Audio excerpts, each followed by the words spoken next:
Good day guys! Unboxing muna tayo. Ano to eh?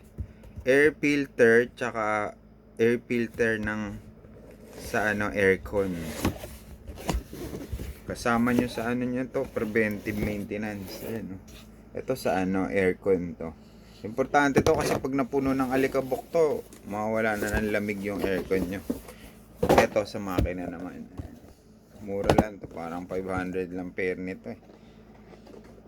Importante to sa preventive maintenance. Lagi nyong papalitan pag madumi na. Kasi ito tagasala ng dumi oh. Yun, sa makina to. Expander. Bago ito naman, sa aircon naman. Pag ang sasakyan nyo ay na lumamig, ibig sabihin puno na ng alikabok. Yun, yung check nyo. Kasi papel lang to. Sinasala niya yung mga madudumi. Doon lang to sa globe compartment lang. Madali lang palitan to.